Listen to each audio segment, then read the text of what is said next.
Pilipinas, mapuno. Uy, ang haba dito sa Pilipinas. Nakakatuwa.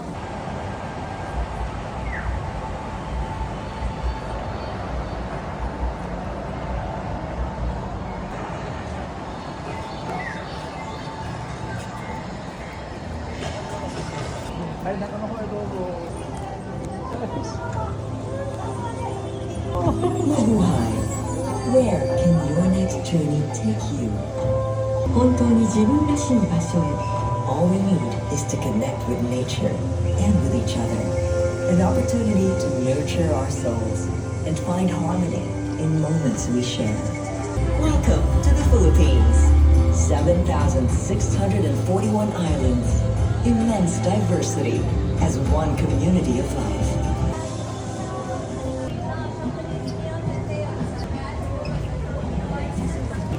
Intramuros.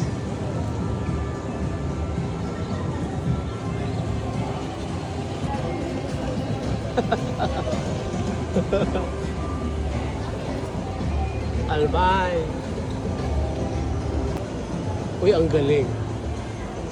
Ang galing. This is real.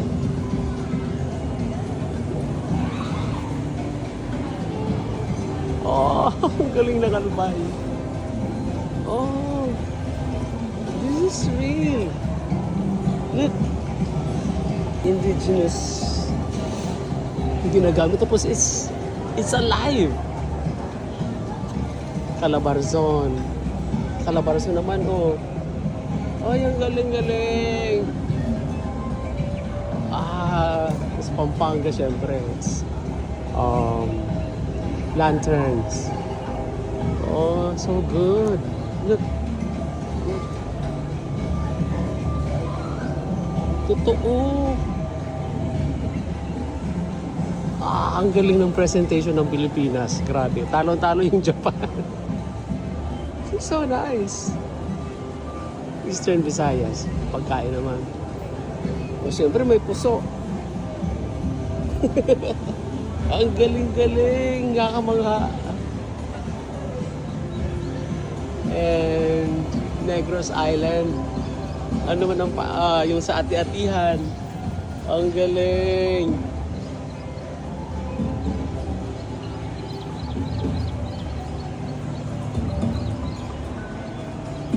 Oh, look at that. Northern Mindanao. Siyempre yung waterfalls. Kilala sila sa ano sa waterfalls, oh. Tapos ito may mga tubig-tubig. Ang galing, ah. Zamboanga. Oh, totoong dinta. Ay, ang galing-galing. Ang galing. Nakamangha, ah. Nakaiyak. Naiyak ako sa Pride. Davao region naman ito.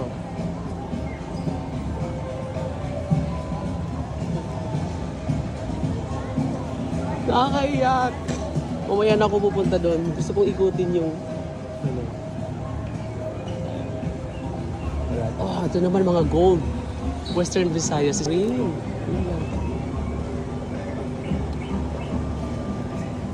Totoo. This one, it's real. Ayan, para sa mga isda.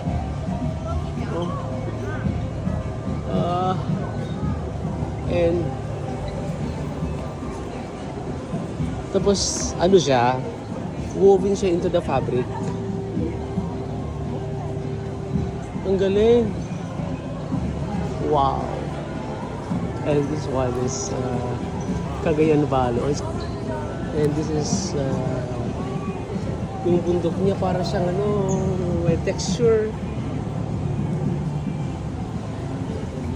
Ang galing-galing. Naka-proud.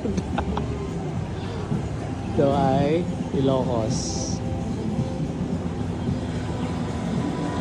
And of course, this is Cordillera. Oh, galing-galing. Oh. It's both painted and woven. Ang ganda. Alam nyo, dito pa lang sa entrance, ang ganda-ganda na ng presentation ng Pilipinas. Yung mga tapestries na may kanya-kanyang presentation ng bawat region. Tapos talaga siya, ano siya, may texture talaga siya. Hindi lang siya painting may texture siya.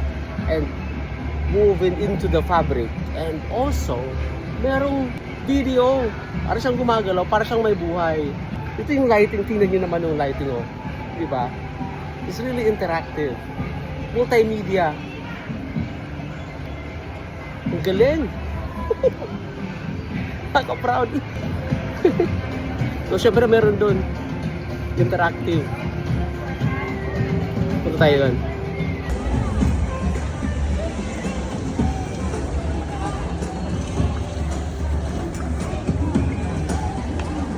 Yung interactive. Enjoy na enjoy sila.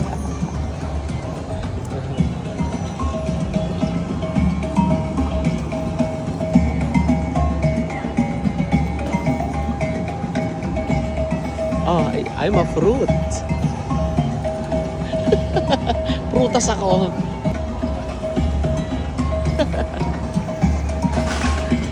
Bulaklak na ako.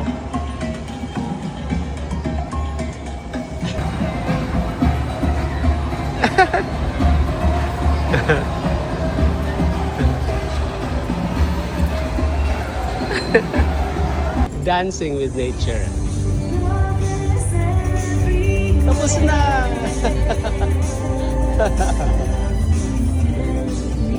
Kailangan mo pumunta dito tapos mag-dance-dance ka mamaya. Pagkatapos ng commercial. So, let's dance with nature.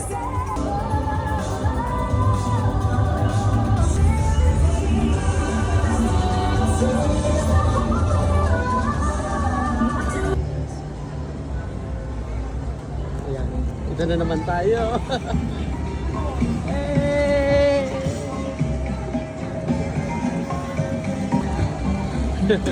Bubuka ka ako. Ako naman ngayon ay isang paro-paro. Nasa Ilocos ako ngayon, Paway. Oh, may tao sa likod ko.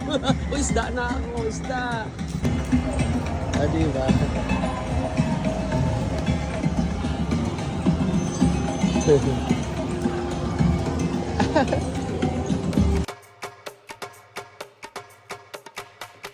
Shopping na tayo. 680. Bili na kayo. Bili na kayo. Sari-sari store namin. Dito talaga ako natutuwa. Nagay ako ng polvoron. So, ang Pilipinas ay dito sa T-Zone, yung Empowering Life Zone. Ito yung ng pila. Oh. Ang haba ng pila. Pre, nubos ko yung stock na available. Yung Rizal Monument, yung Intramuros, at saka yung Cashier. Ang ganda. Kakalabas ko lang muna dito sa Philippine Pavilion, dito sa Osaka Expo 2025. Ang ganda. You should come here. Hanggang October na lang to proudly Pinoy talaga yung feeling. Hindi ako mahihiyang manghikayat ng mga ibang lahi, mga taga-ibang bansa na pumunta dito sa ating pavilion kasi ang ganda-ganda. Tapos dito sa labas, meron pang hain or take out. Hain. And dun sa loob, meron dong hilot. Merong massage service. Ang dami nakapila. Tapos meron pang digital art, photo. Kaso ang dami nakapila. So hindi na ako nag-avail. Nag-dance-dance lang ako dun sa interactive video wall. Yung Philippine Pavilion, ang galing-galing. Yung exterior niya is designed by Copompuer. Ratan. Tapos yung mga iba't ibang woven fabrics na iba't ibang lugar sa Pilipinas, may Manopo, Tibuli, iba't ibang kultura ng Pilipinas. Nakaka-proud. Ang haba ng pila. Ang haba rin ng pila doon. Sikat na sikat yung Philippine Pavilion. Grabe, ang galing. Ang Pilipinas ay nasa section ng Empowering Life section. Talagang empowering life. Talagang, sabi nga nung isang staff doon, the goal is to make people dance to the music of the Philippines. So, sabi dito, nakalagay doon, dancing with the flowers, dancing with nature. At ang nakakatuwa kasi yung tugtog is mga katutubong sila ng Pilipino. So, sumasayaw talaga yung mga tao.